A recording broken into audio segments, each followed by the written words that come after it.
At 82, I thought I had seen enough of life to know what was best for me. When the idea of moving into a nursing home first came up, it sounded reasonable, safe, convenient, and supported by everyone around me.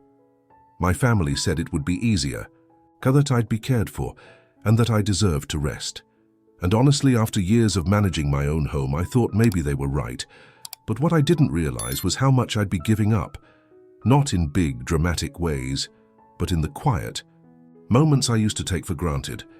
I remember waking up that first morning, reaching for the coffee pot only to realize there wasn't one. No warm kitchen filled with the smell of toast, no paper on the table, no silence that belonged to me. Someone had already decided when I would eat, what I'd wear, and even when I should sleep. That was the moment it sank in. I hadn't just changed my address, I had surrendered a part of myself. If you're watching this and you're around my age, or even caring for someone who is, I want to ask, how are you really doing? Are you still holding on to the little things that make you feel like you? In this video, I'm going to share 5 hard truths that I and many of my friends have faced after moving into a nursing home. These aren't theories or complaints. They're honest reflections from people who've lived it, cried over it, and quietly made peace with it. So if any part of you is searching for clarity, please stay with me. And if this kind of conversation speaks to your heart, I warmly invite you to subscribe to the channel. We may grow older, but we still deserve to be heard, to be understood, and to remind one another that we're not alone. Looking back, I realized that it wasn't a single moment that made me regret moving into the nursing home. It was the accumulation of small things, the everyday choices I didn't even notice I was giving up until they were already gone. At first, it felt manageable. The staff was kind, the meals were hot, and everything was taken care of. That's what everyone said I needed at this stage in life. Comfort, safety, no more stress. But no one warned me what it would feel like to lose the rhythm of my own day. To no longer be the one who decided when I'd get up, when I'd go outside, or even whether I'd stay up late just to watch the last few minutes of a movie I loved. These things may sound small to someone younger, but when you've spent a lifetime building your own habits and your own pace, losing them feels like someone slowly rewriting your story without asking you first. I remember the mornings at home.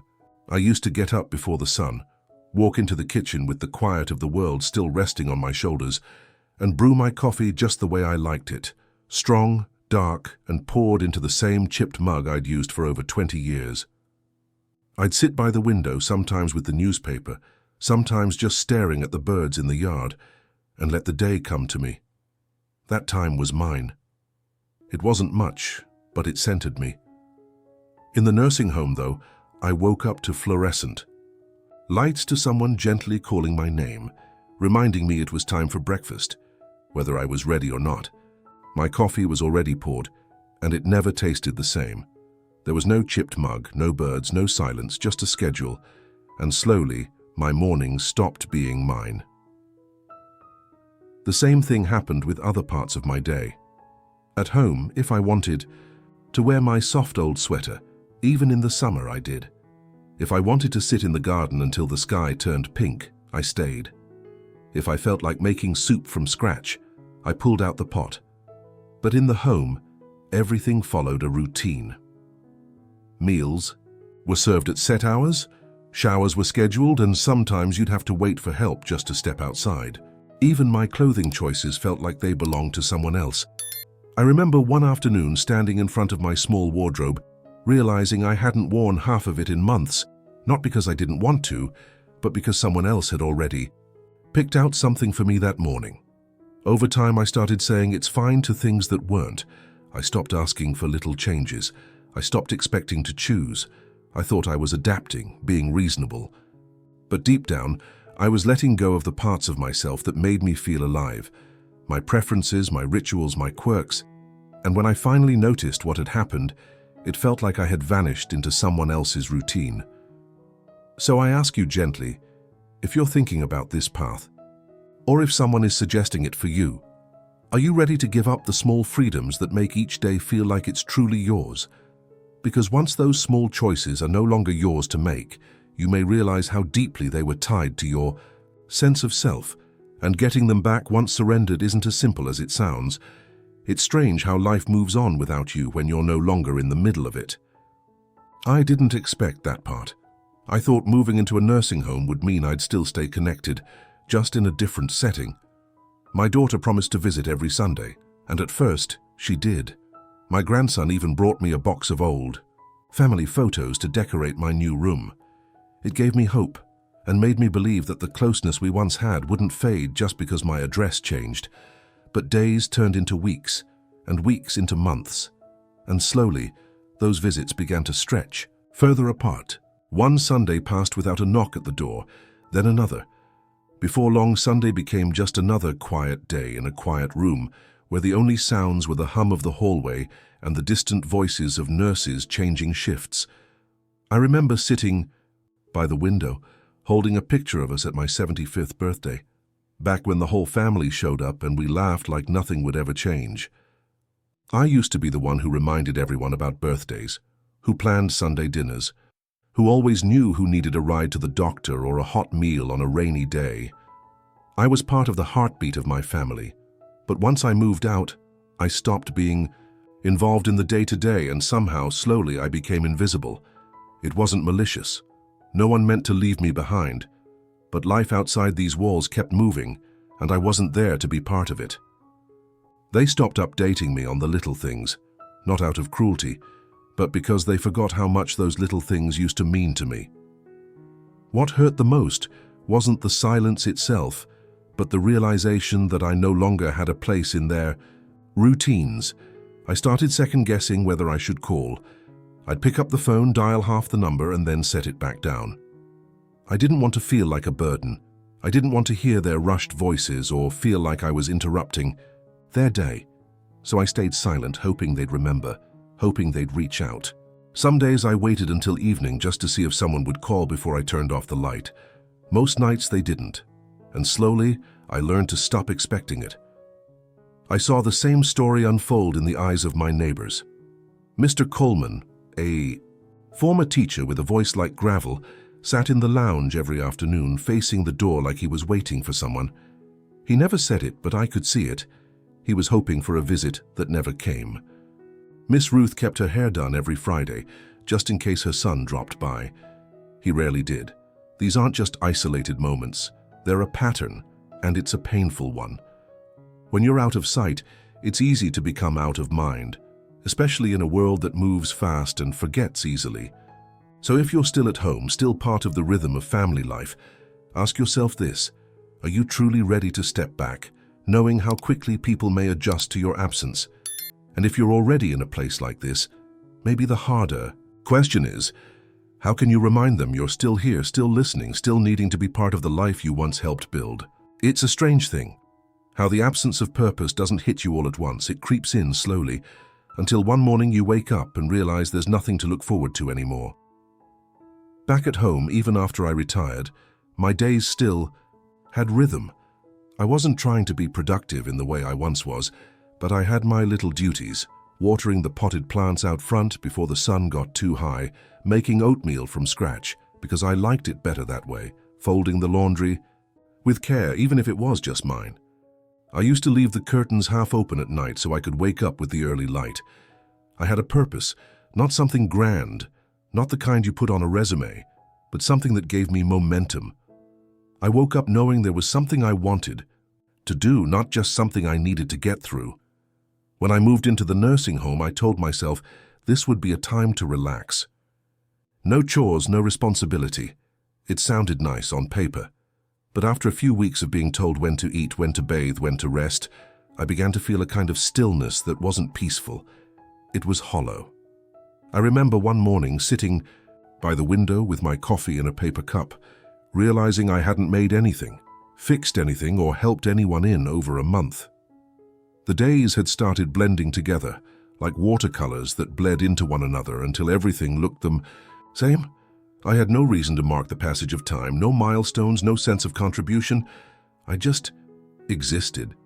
There was a man named Arthur who lived 2 doors down. Back in his younger days, he had been a mechanic and used to tell stories about the engines he rebuilt from the ground up. You could see how his eyes lit up when he talked about his hands. being covered in grease, how he loved the sound of an engine roaring back to life after he'd worked his magic. But here, there were no engines, no tools, no projects. I watched him slowly fade. He stopped talking about his work, stopped offering to help staff with little things like tightening a loose bolt on a walker. One day I found him just staring out the window for hours. When I asked what he was thinking about, he simply said, "Nothing left to fix." At that moment, I understood exactly how he felt. Without purpose, the mind slows down. The body follows. You lose interest in the small things, the ones that used to give texture to your life. Even conversation becomes harder when there's nothing new to talk about. And the worst part is, you don't even realize you've started to drift until it feels like too much effort to swim back to shore. There's a difference between being taken care of and being needed. One keeps you alive. The other reminds you why you're still here. So, if you're at a point where you're considering this kind of life, ask yourself, what still gives your day meaning? What makes you feel useful even in small ways? Because when those reasons fade, and no one expects anything of you anymore, it becomes far too easy to let go of the parts of yourself that once made you feel alive. There's a kind of comfort that doesn't soothe, it dulls, and I didn't realize I was slipping into that kind of comfort until it was already reshaping me. Before moving into the nursing home, I wasn't an athlete by any means, but I had my own way of staying active. I stretched every morning beside the window where the light hit the floor just right. I walked to the corner store not because I needed anything but because I liked the feel of the pavement beneath my feet. I bent down to tend to the small patch of flowers out front, even if my knees didn't always like it. Those movements, though small, reminded me I was still living in this body, not just existing in it. But when I entered this place, those habits faded faster than I thought they would, not because someone stopped me, but because everything was now within reach, done for me, and designed to keep me from the effort. At first, it felt like a blessing. Meals were served, laundry was taken away, and if I dropped something, someone would gladly pick it up. I didn't need to walk to the kitchen, I didn't have to carry anything heavier than a spoon. But slowly that ease began to work against me. My legs stiffened, not because of age, but because I stopped using them. I used to stand without thinking, then it became something I had to plan. I used to bend with confidence, but then it turned into hesitation. One day I sat on the edge of the bed trying to pull on my socks, and I realized it had become a struggle. Something so simple now required a breath and a pause. I felt the strength leave me in pieces, not all at once, like dust slipping through a crack. And it wasn't just me. I watched it happen around me too. There was Eleanor, just a few years younger than I am. She came in with her walker, proud to still be moving on her own terms. But weeks passed, and she started asking for the wheelchair more often, not because she had to, but because it was there. And once she got used to it, the walk stopped. Her legs, once steady, started trembling. Eventually, she needed help to stand. She told me one afternoon, "It's like I aged 5 years in 2 months," and I knew exactly what she meant. It happens so quietly. You don't even realize how much strength you're losing until something you used to do without thinking becomes something you avoid altogether. This place is designed to make life easier, and in many ways, it does. But when ease replaces effort, and effort disappears from daily life, the body begins to forget what it means to support you. Muscles fade, balance shifts, and the confidence to move becomes a memory instead of a habit. You think you're relaxing, but what you're really doing is letting go of the very things that helped you stay upright. Quite literally. The body doesn't ask for much, just that you keep showing up for it every day in small ways, with small movements, with respect. And if you don't, one day it simply stops showing up for you. That's a truth I wish I had understood sooner. Sometimes we tell ourselves a story to make a hard choice feel easier, and I did just that when I moved into the nursing home. I told myself it was temporary, a short-term solution while I regained my strength after a fall. I told my family, "Let me try it for a while. If it doesn't feel right, I'll come home." I truly believed that. I even left my favorite coffee mug on the kitchen counter as if I'd be back within weeks. But time moved differently once I arrived. One day blurred into the next, and the longer I stayed, the more distant my old life became, not just physically but emotionally. My house sat quiet and untouched, but maintaining it from afar became harder than I expected. My children meant, well, but they started making changes, moving furniture, giving things away, planning to rent it out. I didn't blame them, they were trying to help. But each little decision pulled that house a bit further away from me, until one day it didn't feel like mine anymore. It wasn't just about the house, it was about my confidence too. In the beginning, I still felt strong enough to manage on my own. I thought I was just resting, but the more I relied on the help around me, the meals, the cleaning, the gentle reminders, the more unsure I became. I remember the first time I stood in front of the elevator thinking, could I even walk 3 blocks anymore? That question scared me more than I wanted to admit. It wasn't that I couldn't do it, it was that I no longer trusted myself to try. That feeling crept in, slow and quiet, like fog around a familiar street. You can't see the corners anymore, so you stop walking toward them. I met others who felt the same way. Some said they only planned to stay through the winter until their knees stopped aching. Others just needed time to recover from surgery. But recovery, in this place, doesn't always lead you back to your old life. It often leads to a new version of dependence, one that feels safer but holds you still. I remember one woman, Lillian, who had lived alone since her husband passed. She was sharp, independent, and full of stories. But after 6 months here, she told me she didn't think she could handle the grocery store by herself anymore. Too many decisions, she said, her voice quiet. Too many moving parts. I understood. It's not just your legs that's slow. It's your willingness to face the noise of the outside world. We think we can go back. But going back isn't like opening a door and stepping through. The routines you left behind have been replaced.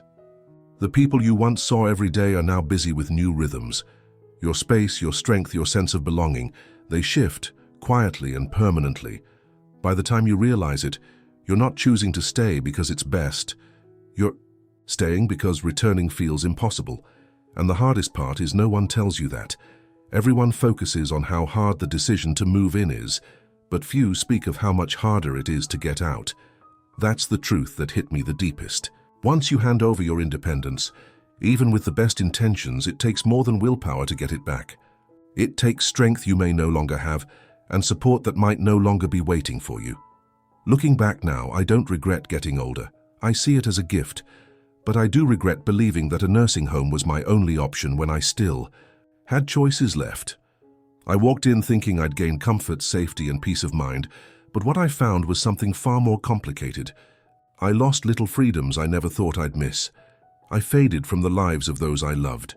My purpose dulled, my body slowed, and when I finally wanted to go back, I realized it wasn't that simple.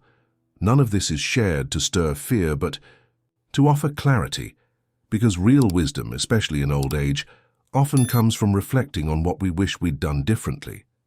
So, if you're standing at a similar crossroads, wondering whether this path is right for you or someone you care about, take your time. Think about what gives your days meaning and what helps you feel strong, connected, and alive. And if you've had an experience like mine, or even one that's different, I'd love for you to share it in the comments below. Your story might be the one that helps someone else make a decision they won't regret. Let's keep learning from each other. We still have so much to give.